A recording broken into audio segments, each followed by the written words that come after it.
क्या आपने कभी सोचा है कि समुद्र की गहराइयों में छिपे तेल के भंडार को निकालना कितना मुश्किल काम है?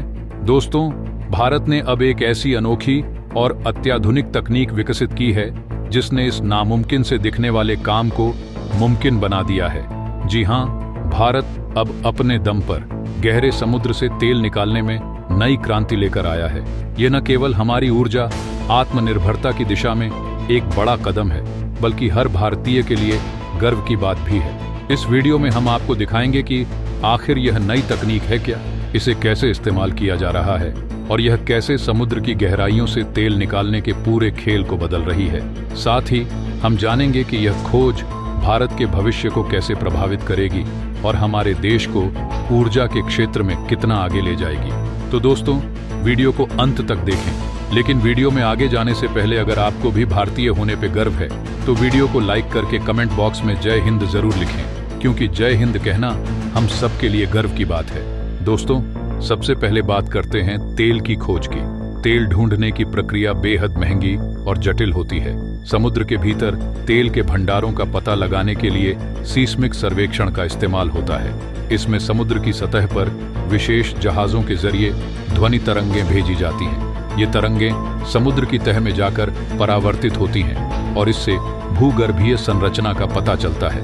इसके बाद भूवैज्ञानिक और भूभौतिकीविद यह विश्लेषण करते हैं कि तेल किस गहराई पर और किस स्थान पर हो सकता है।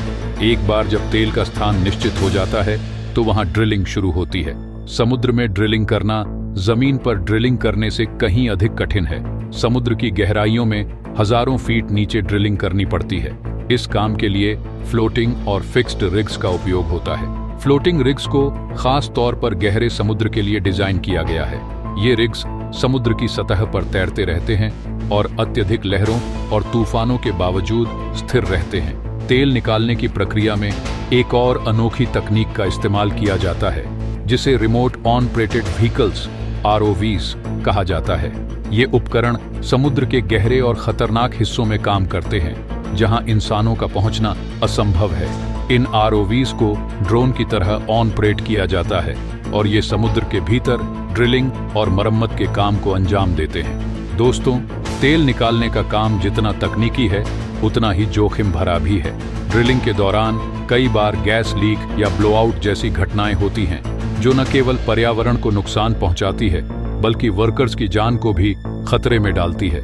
ऐसे में सुरक्षा के लिए कई उपाय किए जाते हैं। उदाहरण के लिए ब्लोआउट प्रिवेंटर नामक उपकरण का इस्तेमाल किया जाता है, जो अचानक होने वाली गैस लीक को रोकने में मदद करता है।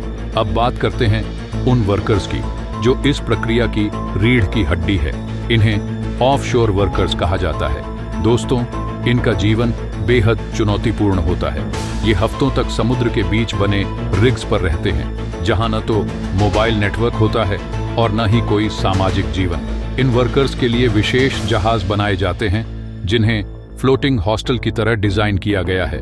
इन जहाजों पर सभी जरूरी सुविधाएं होती हैं, जैसे रहने के लिए कमरे, मनोरंजन के लिए गेम्स और एक्सरसाइज के लिए जिम। लेकिन सुरक्षा कारणों से यहाँ किचन नहीं होता। इन वर्कर्स को फ्रोजन फूड पाइपलाइनों के माध्यम से भेजा जाता है। सोचिए, ये कितना कठिन जीवन है, जहां हर पल उन्हें अपनी सुरक्षा की चिंता रहती है। कुछ समय पहले एक ऐसी घटना घटी जिसने इस काम के खतरों को और भी उजागर किया। एक जहाज पर सवार 800 वर्कर्स को समुद्री तूफान का सामना करना पड़ा। तूफान की गति 200 किलोमीटर प्रति घंटा थी।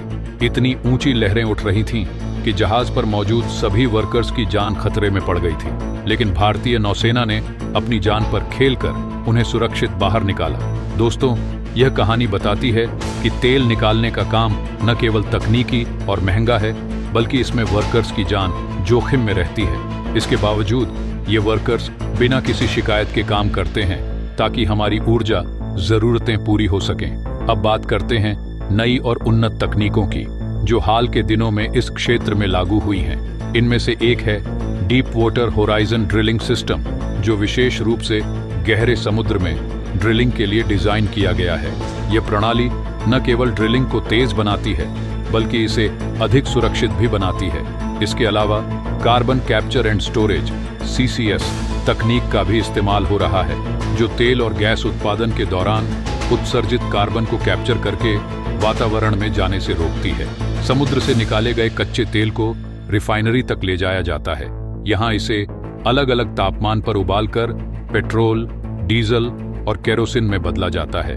पेट्रोल को 110 डिग्री सेल्सियस पर उबालकर तैयार किया जाता है, जबकि डीजल को 260 डिग्री सेल्सियस पर। इसके बाद यह तेल पाइपलाइनों और टैंकरों के जरिए पेट्रोल पंप तक पहुंचता है, जहां से हम इसे अपनी गाड़ियों में भरवाते हैं। दोस्तों, अब आप समझ गए होंगे कि समुद्र से तेल निकालने की यह प्रक्रिया कितनी जटिल, जोखिम भरी और महंगी है। इसके बावजूद भारत इस क्षेत्र में लगातार प्रगति कर रहा है और ऊर्जा के मामले में आत्मनिर्भर बनने की दिशा में बढ़ रहा है। अगर आपको यह वीडियो पसंद आई हो तो इसे लाइक करें, चैनल को सब्सक्राइब करें और अपने दोस्तों के साथ शेयर करना न भूलें। ऐसी ही और रोचक जानकारियों के लिए जुड़े रहिए हमारे साथ। मिलते हैं अगली वीडियो में, तब तक के लिए धन्यवाद।